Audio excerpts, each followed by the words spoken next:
South Africa commemorated Armed Forces Day earlier this week with the official event held in Richards Bay. In a development that has raised a few eyebrows, the SANDF is conducting military drills with China and Russia. Coincidentally, these are taking place almost a year to the day when Russia invaded Ukraine. For more on this, I'm joined by John Stupard, a defense analyst at African Defense Review. Very good afternoon to you. Thank you for your time, John.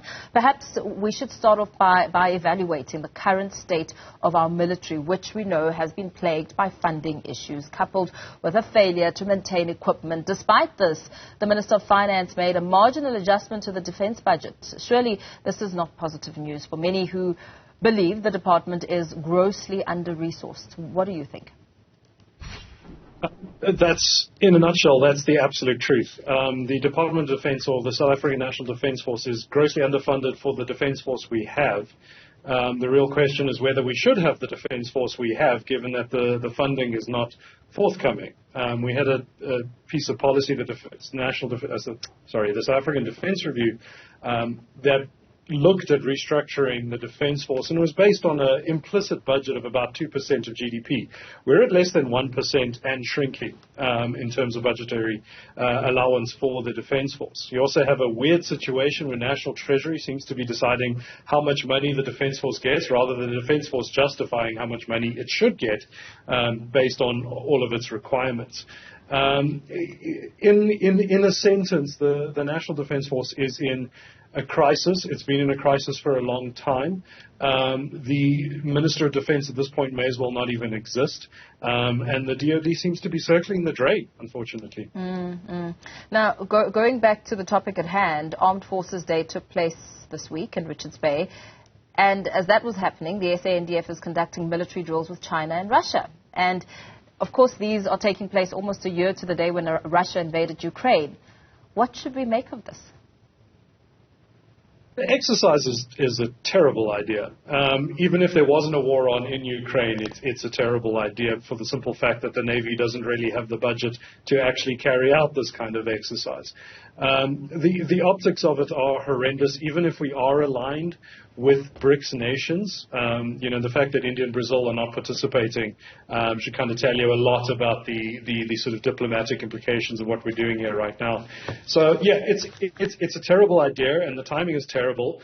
At this point, I frankly wonder whether the timing had even been a consideration during the planning for this, that it coincided with the anniversary. And by that, I mean the timing on the South African side.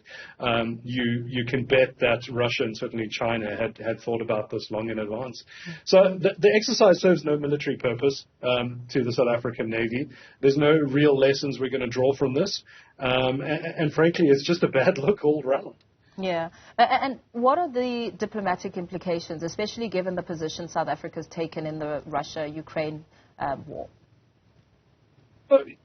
You have to understand that South Africa has been invited to participate in plenty of other exercises with other Western nations, in recent memory. And the fact that we have turned those down and jumped at a chance to conduct a meaningless exercise with Russia, meaningless for South Africa, not so meaningless meaningless for South Africa, not so meaningless for Russia, is deeply worrying. It speaks either that we don't know what we're doing in terms of foreign affairs and how our defense force is applied to that, which is a really worrying structural issue, or we do, and this is an intentional alignment with Russia, which can only have severe consequences with our Western partners, both economically and politically, who are significant in South Africa's economy, and we cannot simply pretend that they don't exist in favor of Russia and China. Yeah, and with the drills, we know that they've been met with criticism, but it's common practice the world over. Why would this one be any different, apart from those diplomatic issues that you've raised? So the exercise comes at a time where the South African military simply lacks the funding and the manpower capable to actually make this exercise useful. We're not learning anything from this. In deploying our ships and our vessels in this kind of format, even looking at maybe 2 or 3 days literally at sea, where the rest of the exercise is actually on land. It's just not particularly valuable in that sense. Generally, often these exercises do at least carry a nominal diplomatic value, which if you disregard, there is nothing there. Previously, this was a case where, in times where Russia was not at war with Ukraine, having a BRICS naval exercise is potentially good for the regional bloc in of itself.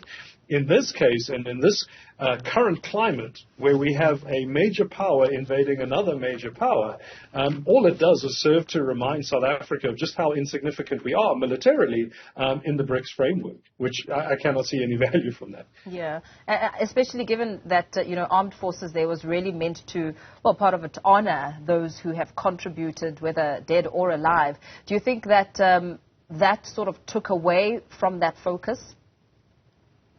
Absolutely. I think that, the fact that we have soldiers, even just this month we had a sergeant killed in the DRC while in action. And we are seeing, various members of the Defence Force receiving honours, some of which the South African equivalent of the Victoria Cross, the highest medal for valour that we have to give, and in the highest grade possible. That should be the news story this week, but instead it's completely overshadowed by this exercise Morsi going on off the coast of Richards Bay. We should be honouring the soldiers who are, despite the severe constraints the Defence Force is facing, still rising to the challenge, still fighting the fight, and still carrying out really good work, as it were, both in terms of counter-terrorism and in peacekeeping and peace enforcement throughout Africa. That should be recognized and honored beyond just a parade and a medal ceremony. That should be the actual story. But instead we're seeing this, sort of rigmarole about the Russian warships. Yeah, very well. Thank you so much. Thanks for weighing in on this discussion. AfricaDefense.net defense analyst John Stupert there speaking about the significance of Armed Forces Day.